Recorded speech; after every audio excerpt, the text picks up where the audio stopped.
Hey everybody, Michelle here. I am going to share a scrapbook layout with you using the All-American Blast collection. It's our new patriotic collection for 2025. It's a really fun collection. I love the bright colors and the die cuts and things, and I'll be showing some more videos using this collection.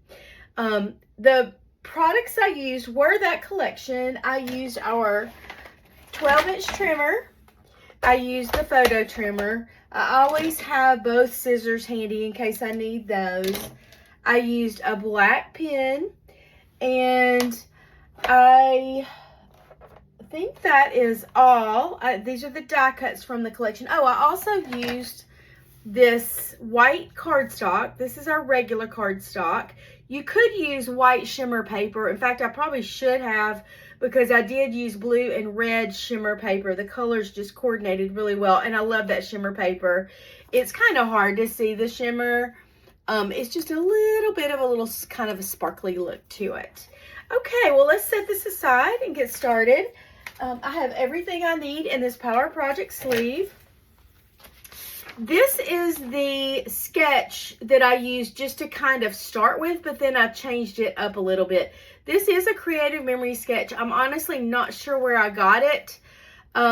Whenever I see a sketch from CM on the blog or on a virtual crop or anything, or if somebody shares it with me, I usually take a screenshot of it and save it. So I'm not even sure where it came from initially, but again, I didn't go by it exactly, but it did kind of get me started with my ideas. Okay, we'll set that aside for the moment. Here's a Power Project sleeve, which is where I keep all my stuff for this one project. It's open at the top and down one side. It's a temporary holding place for your stuff. And these are the items that I used. Well, these are my pretend photos. This is a scrap of our white ruled paper. It comes in 12 by 12 sheets. I used these embellishments from All-American Blast and these papers. I love this firecracker paper. I used 2 sheets of that for the 2-page layout. 2 sheets of this. And then this is just a scrap of the blue shimmer, so I won't have to use a whole sheet. This is the red shimmer, blue shimmer paper, and these are some just pieces of white cardstock that I matted my photos with. And this is a full sheet of ruled paper if I need it. Now I just cut this to fit. All right, kind of set everything aside, and we're going to start. Well, I'm going to start with just doing this one page, and because the technique is the same on both, and then I'll just kind of show you the differences between the pages. So I'm going to start by laying this out, because this will be my background paper. This is what everything is mounted on.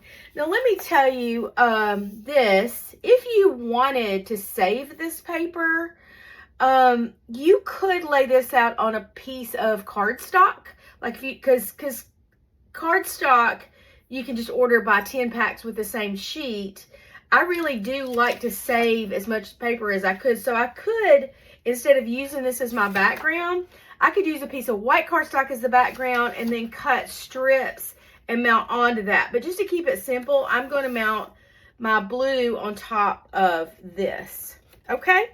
So, and I already realized I need to move this up just a little bit, because I see some of that firecracker paper behind this blue. And I use repositionable tape runner, and I just did this page, so it allows me to do that. So you just want to line this up with all the edges of your background paper. I see that I need to move it over a little bit so that none of it shows out past your page, and I think that's much better. I'll just snip that off just a tiny little bit, or maybe I should straighten it up so it won't be there. That's what I should do. Okay.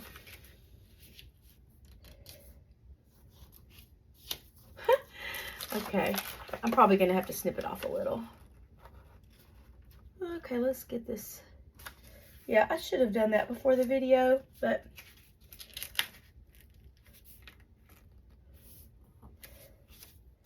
Yeah, I'm just going to snip that off just a tiny little tad underneath because it's just a very small amount. And then I'm just going to rub this to make all my repositionable tape stick down. I'm going to add a couple of more. I see I need a couple of pieces there and there. All right, so this is my sample. Okay, so first things we're going to do is cut this piece of blue and mount it on top of here. I believe I cut it 7 inches wide. Let me grab my ruler to make sure.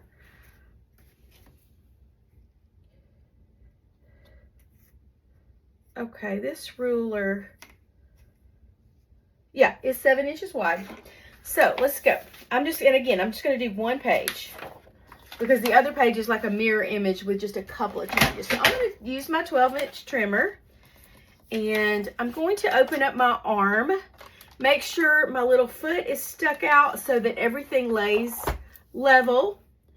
And I'm going to open this up, put my paper in here and line it up at the 7-inch mark right there because I need it to be 7 inches wide. It's already 12 inches long.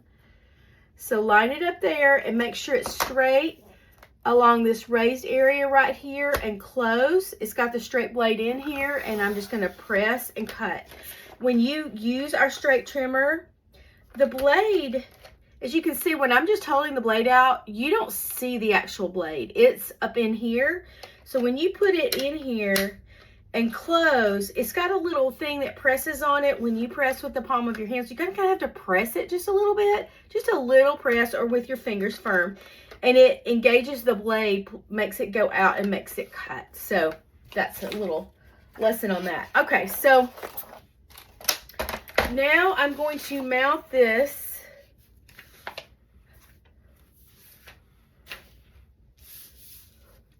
right here. Okay, so grab my repositionable tape runner. When you're using this tape runner, this white thing when I store it is pushed up like that to kind of prevent stuff from getting on my exposed tape. So I just push it back. You always use this. I pull toward me. This white piece is down and you're going to press this pointy part where you want it to roll on and then you pull it gently toward you. So I'm just going to put a few dabs all the way around the edges. You don't need to go all the way down because you would waste a lot of tape runner doing that. And then I'm going to put some random dabs in the middle. Okay, and this is such an easy layout. Okay, so I'm going to mount this on top on the right hand side, trying to make sure I don't see any of that firecracker paper past my blue. That looks really good. And then I'm just going to gently press down and make sure all of that sticks. But since I used repositionable tape runner, if I got it crooked, in fact, I can see a tiny bit of that. I'm not going to worry about it right now, but I could move it or I could just snip that off just a tad. But anyway, it's repositionable tape runner, so you can pick it up and move things around. But over time, it settles down and it becomes more permanent. Okay, so that is how to do the background. Super easy. And then I'm going to grab my pretend photos. These are pretend 4x6 photos. Okay, so some of these I don't even have to cut because I put 4x6s on here. So this would be 4x6, this would be 4x6, this would be 4x6. This one I need to cut to 4 inches by 4.5 inches. So to do that, I'm going to grab my photo trimmer. It's already 4 inches this way. So this way I need to cut it to 4.5 inches. So I'm going to just put this underneath. There's a clear, you be careful with this blade too. It's really sharp. In fact, I'm going to close it. There's a clear like guide where your photo goes underneath. So I'm going to open this up, put my photo underneath, my pretend photo, and this needs to be 4.5 inches. So this is my 1/2 inch mark right here. I'm going to line it up at the 1/2 inch mark. Put my finger down, press it down on that plastic guides to keep things from slipping. And I also have it straight up at the top. make sure your finger's not over here because you do not want to cut yourself. This is very, very sharp. So press your finger down on the clear part and just cut. It's really easy. And this is a cool trimmer because it has a place where you can put your scissors underneath to store them. I'm not going to actually do it because I need to have access to these. It also has a little guide where you can cut up to 10 inches. So if you have a 8x10 photo, for example, you could use this little guide. Okay, I'm going to set that aside. So that's how you would cut your photos. So this photo is 4 by 4.5. And then to cut your mats that go behind your photos, I just cut my mats 1/4 inch bigger on 2 sides. So if my photo is 4 by 6, I cut my mat to 4 1/4 by 6 1/4. If my photo is 4 by 4.5, I would cut the mat to 4 1/4 by 4 3/4. And again, this is the paper that I used to mat. It's the shimmer paper. And I'm going to cut one of my mats just to show you, and I'll do this one. And so my mat needs to be 4 1/4 by 4 3/4. So I'm going to use the scrap piece of paper and save my good paper. So we're going to, let's do it on here.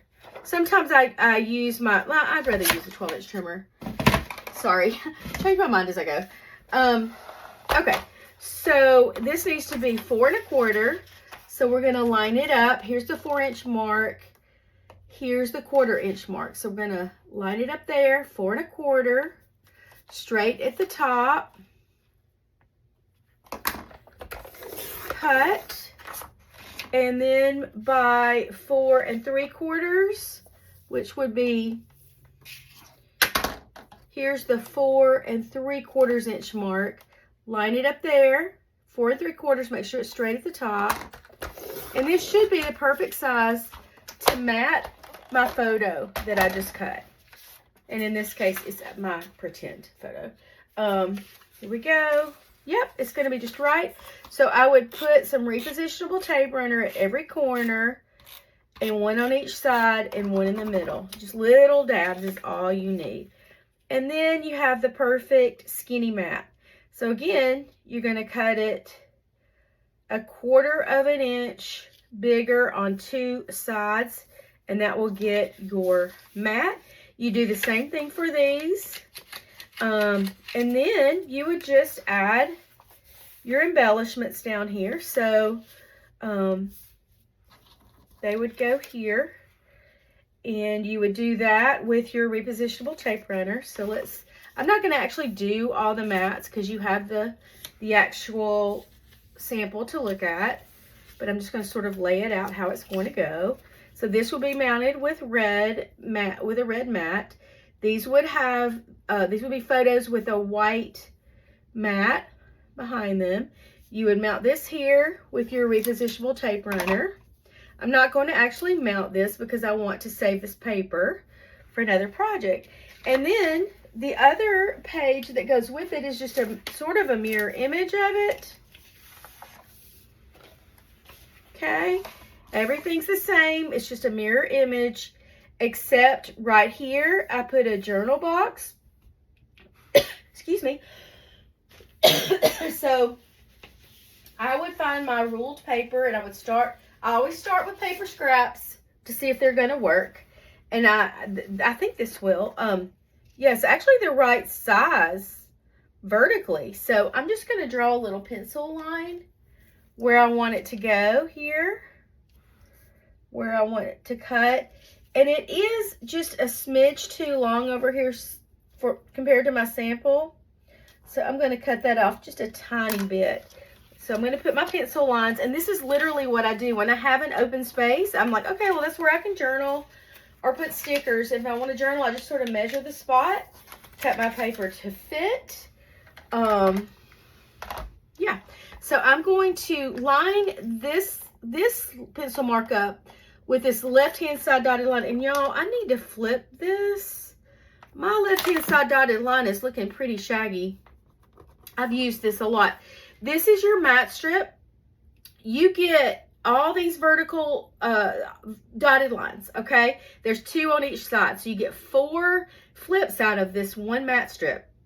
Your your blade always comes down on the left-hand side dotted line.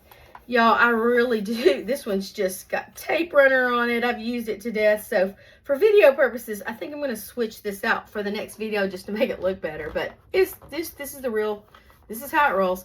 But anyway, there is a left-hand side dotted line and a right-hand side dotted line. This one's faded, so which is why I flipped it.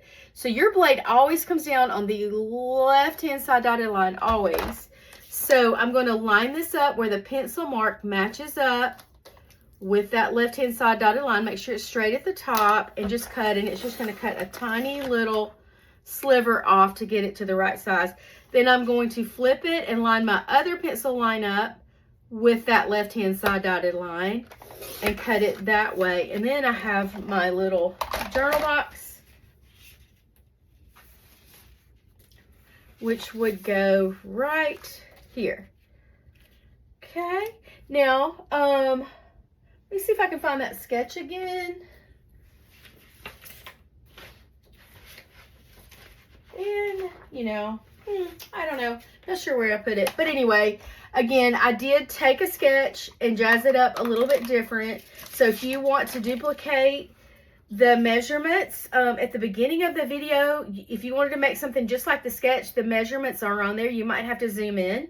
And then on here, I reviewed the measurements with you. So you could just watch the video again and pause and jot those measurements down if you need to.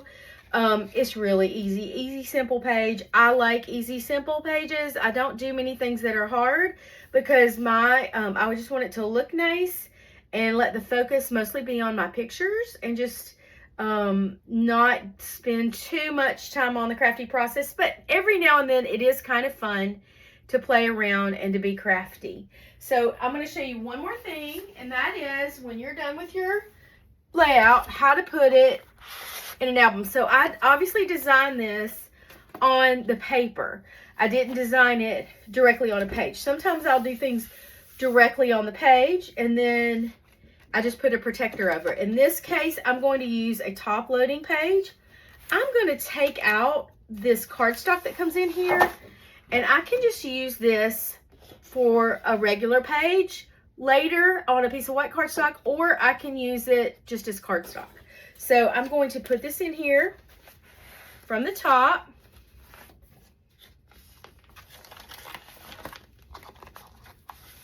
Put that in, and then I'm going to do the same thing over here. And y'all, I generally do, whenever I can, I really do like to do 2-page layouts. I love it when everything kind of goes together. When you open up your book, it all just flows and looks good. Now, when you put this in and there's another page on the other side, you just need to be careful to kind of make sure you match your pages up exactly so your other paper doesn't show from behind. I see it showing just a little bit. I might need to move it over just a smidge. And you could put just a little tiny tad of repositionable tape runner at the top and the bottom once you get it, to position it right so it doesn't slip on you at all, to make sure you don't see what's underneath it. But usually I just do it like this and it works out fine. So that is how I would put it in my Creative Memories album. And I do love our albums, how these are all top loading pages. Top loading. And this is the other side of what I just did. You could just scrap directly on this, or you could put a piece of cardstock with a page on it or another piece of paper with a page on it and just do 2 pages back to back. It's completely up to you. If I were to scrapbook on something this busy, I would probably put a piece of white paper here to scrapbook on and let this be like a fun border. But I don't know. I mean, I might just scrapbook on another piece of paper and put it in there. But then you got your regular pages here, so they all mix and match. They all line up together really well on the outside. I've got my album just a little bit too loose. And then you could also put, which I could just tighten it up, you can also put multi-pocket pages in here. So These are just slide-in pockets. You have 3 verticals and 3 horizontals and 2 verticals, and you can just print your pictures and slide them in if you want to do something super quick. So you can mix and match all those pages, and I really love that. Okay, I hope you guys have a wonderful day, and I hope you learned a little something from my video about how to make a quick and easy page using our All-American Blast scrapbook collection for summer 2025. Thank you. Have a great day. Bye.